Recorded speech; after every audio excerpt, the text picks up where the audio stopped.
Hi guys, நான் சண்முகம். இப்ப பார்க்க போறது ஒரு இந்தோனேசியன் பேய் படம். வனிதா அஷ்லி நெரேகா. ஓகே, கதைக்குள்ள போயிரும். நான் இது வழக்கம் போல தான். மலையாள படத்த எப்படி தப்பு தப்பா சொல்றேனோ, அதே மாரி இந்த படத்தோட பேரையும் தப்பு தப்பா தான் சொல்றேன் எனக்கு தெரிஞ்சு. ஸோ Netflixல இருக்கு. மிஸ் பண்ணாம பாருங்க. கதைய பொறுத்தவரை என்ன அப்புட்ன்னா, ஒரு அழகான பொண்ணு. இது வந்து ஆக்சுவலா அவுட்லைன் சொல்லணும்னா, நம்ம கரண் வச்சிருப்பாரு தெரியுமா? கரண், அப்புறம் இவங்க பேர் என்ன? ரம்யா கிருஷ்ணன் மேம். இவங்க படத்த பூரா ரீமேக் பண்ண மாரி தான் இந்த படம் இருக்கும். நீங்க பார்த்து முடிச்சதுக்கப்புறம் தான் ஃபீல் பண்ணுவீங்க. ஓகே, கதைக்குள்ள போயிரலாம். கதைய பொறுத்தவரை வந்து அதாவது கல்யாணம் பண்ணி புருஷனுக்கு உண்மையா இருந்ததா வந்து நான் வந்து சொர்க்கத்துக்கு போவேன் அப்படின்னு நினைக்கிற ஒரு பொண்ணு. சரிங்களா? அந்த பொண்ண பொறுத்தவரை இதுதான் வாழ்க்கை. அடக்க ஒடுக்கமா புருஷன் நல்லபடியா பார்த்துக்கணும். புருஷன் நல்லபடியா கவனிச்சுக்கணும் அப்படின்னு நினைக்கிற பொண்ணு.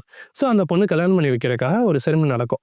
ஆனா கல்யாணம் பார்க்குறப்ப, கல்யாணம் நடக்கிறப்ப சுத்தி இருக்க எல்லா எலமெண்ட்ஸுமே வேலை பார்க்கும். "ஏய் நீ போயிறாத, நீ நல்ல பொண்ணு, அவன் மோசமானவன், கல்யாணம் நடந்துராதுங்கிற" மாரி இயற்கையே வேலை செய்ற மாரி திடீர்னு போர்டு சாயுதான், அது விழுகுதான், இது விழுகுதான்னு எல்லாம் தடங்கடா நடக்கும்.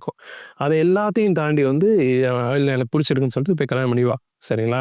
எல்லாமே நெகட்டிவா நடக்கும். அத தாண்டி கல்யாணம் பண்ணிருவான். அவன பொறுத்தவரை எப்புட்ன்னா வந்து, அவன் வந்து அவன் ஒரு பைத்தியக்கார பையன். அதாவது கோஸ்ட்டுக்கு வந்து அதான் சொன்னேன்ல, கரண் படத்த ரீமேக் பண்ணியிருப்பான்னு. பேய்க்காக இவ்வளோ பலி குடுத்தா, பேய்க்கா விசுவாசி, அதாவது டீமன்ஸ்க்காக வேலை பார்க்குறேன்னு வச்சுக்கோங்களேன். ஸோ அதுக்காக ஒரு இன்னசென்ஸோட பலி குடுத்தா அப்படிங்கிறதுக்காக கல்யாணமே பண்ணியிருப்பான். ஸோ அப்படி இருக்கப்போ ஒரு பேய் வழிய சுத்திக்கிட்டு இருக்கும். என்னடா ஆச்சு அப்படிங்கிற மாரி கடைசியில பலி குடுத்தானா இல்லையா?